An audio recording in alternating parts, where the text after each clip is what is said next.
Homem-Aranha é talvez o super-herói mais físico da cultura pop. E ele não voa, ele não se teletransporta, ele se balança. Aparentemente uma ideia simples, uma teia, um prédio e a gravidade. Mas quando levamos isso para a física do mundo real, a história muda. A pergunta não é apenas se a teia aguentaria, mas sim se o corpo humano também aguentaria. Muito prazer, meu nome é Will, eu acabo de me formar em física, então eu decidi abrir um canal para falar sobre física, algo que eu adoro muito. Então se inscreve no canal se você ainda não fez isso, deixa o like no vídeo e agora vamos falar do Homem-Aranha. Na física não existe um movimento sem custo algum. Quando o Homem-Aranha se balança, ele cai, ele ganha mais velocidade e ele converte energia potencial em energia cinética. Uma ideia mais simples para você conseguir entender o que é energia potencial e o que é energia cinética: quando você está parado em algum lugar, você tem uma energia potencial, você tem uma energia de posição, que depende do seu peso. Quando você entra em movimento, você ganha uma velocidade. Quando você tem velocidade, você tem energia cinética.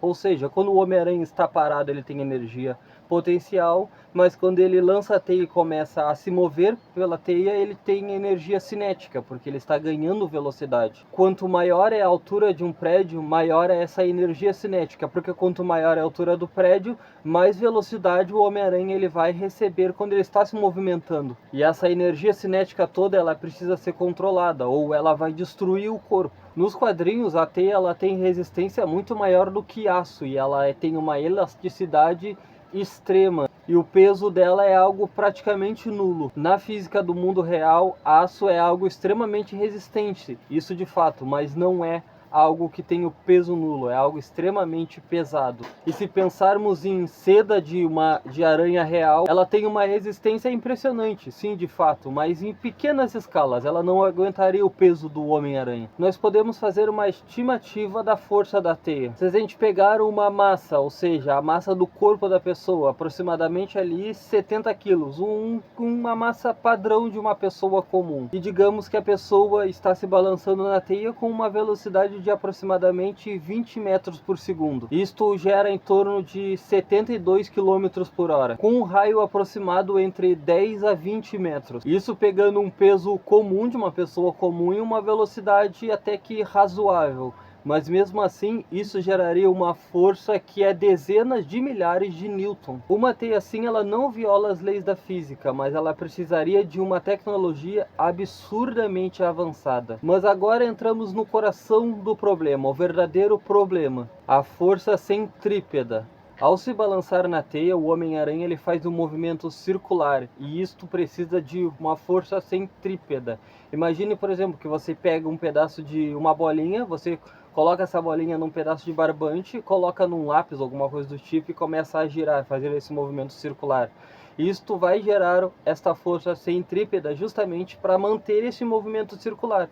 Justamente porque se não tem essa força centrípeta, que é essa força apontando para o centro do movimento, simplesmente o movimento não seria circular, a bolinha ela iria embora para alguma outra direção, mas não seria um movimento circular justamente porque aponta para o centro do movimento. Por isso que se chama força centrípeta. Esta força é que mantém o movimento sendo circular. E essa força ela não age na teia, ela age no próprio corpo do Homem-Aranha. Ou seja, iria agir nos ombros, nos cotovelos, na coluna, nos órgãos internos do Homem-Aranha. Ou seja, o corpo dele iria começar a falhar muito antes da própria teia. O corpo humano não é algo rígido, ele é feito de tecidos moles. Então isso iria gerar ruptura de tendões, lesões na própria coluna do Homem-Aranha, luxação dos ombros, e isso geraria muitos traumas internos por inércia dos órgãos. Mesmo pilotos de caça com trajes especiais desmaiariam acima de 9G. Estimativas para o Homem-Aranha, por conta da velocidade dele e tudo mais, seriam picos de 10G,